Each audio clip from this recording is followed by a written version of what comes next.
오늘은 통찰의 은혜라는 제목으로 말씀을 나누도록 하겠습니다. 오늘 우리가 묵상하게 될 본문의 말씀은 요한복음 1장 47절의 말씀입니다.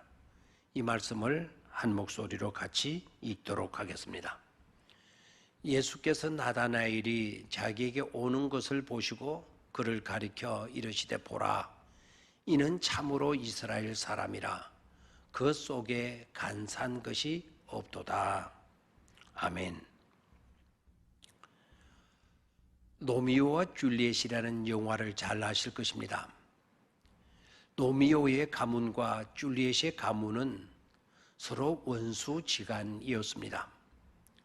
그런데 줄리엣이 무도회에 나갔다가 로미오를 보고 한눈에 반해버린 것입니다. 집에 돌아와서도 자신의 2층 방 창문가에 서서 이렇게 독백합니다. 로미오, 로미오, 당신 가문의 상징인 몬테규 로미오의 이름을 버리세요. 그리고 나를 받아주세요. 그러면 저도 캐플릿이라는 우리 가문의 이름도 버릴게요. 그러면서 창 밑에서 로미오가 듣고 있는 줄도 모르고 계속 이렇게 독백을 합니다. 우리가 장미라고 부르고 있는 저 꽃의 이름이 아무리 바뀌어서 다른 이름으로 불린다 해도 향기로운 꽃 향기는 변함이 없어요. 당신 가문의 상징인 로미오의 이름을 버린다고 해도 당신은 여전히 사랑의 님으로 남을 것입니다. 줄리엣의 이 독백은 당대의 가치관, 즉 실상과 허상, 본질과 껍질이 무엇인지를 분별하게 하는 놀라운 통찰력에서 비롯된 뜻깊은 대사로 평가를 받게 되었습니다. 이런 통찰이 참으로 중요합니다. 그렇지 않으면 허상을 실상인 줄 알고 엉뚱한 삶을 살게 되기 때문입니다.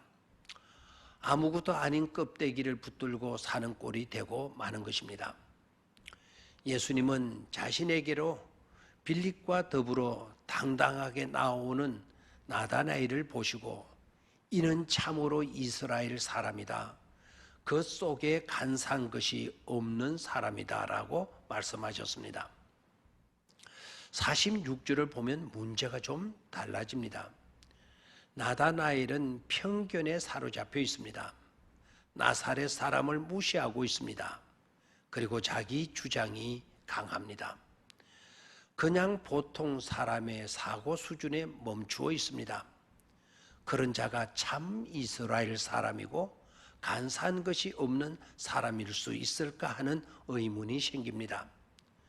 그러나 주님은 사람의 중심을 보시는 분이십니다.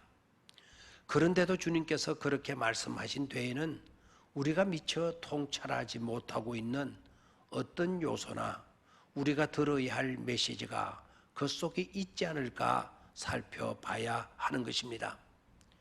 우리는 대개 어떤 사람을 보거나 대할 때 지난날 내가 본 그 사람의 실수와 잘못을 언제나 깔고 보는 경향들이 많습니다.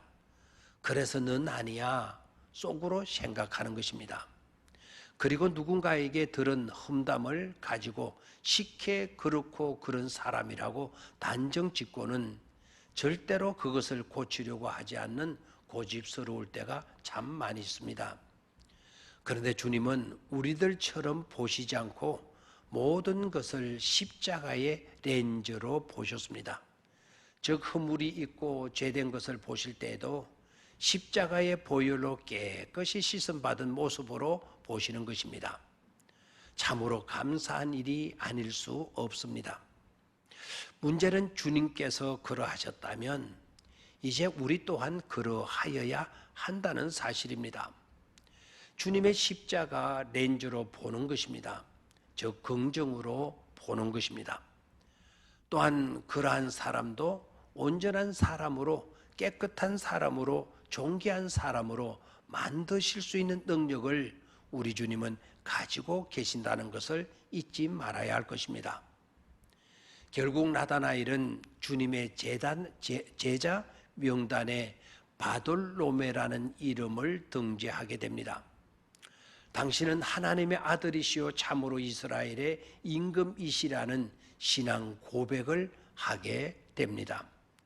그리고 주님을 위하고 하나님의 나라를 세우고 확장하는 일에 헌신하는 사도가 된 것입니다. 그렇다면 우리도 주님처럼 보고 세워주고 인정해주고 또한 나다나엘처럼 주님의 제자로 헌신하는 삶을 살아간다라는 것, 그게 바로 우리가 살아야 할 삶일 것입니다. 그럴 때 우리 주님께서는 우리를 바라보시며 미소 짓게 될 것입니다. 감사합니다.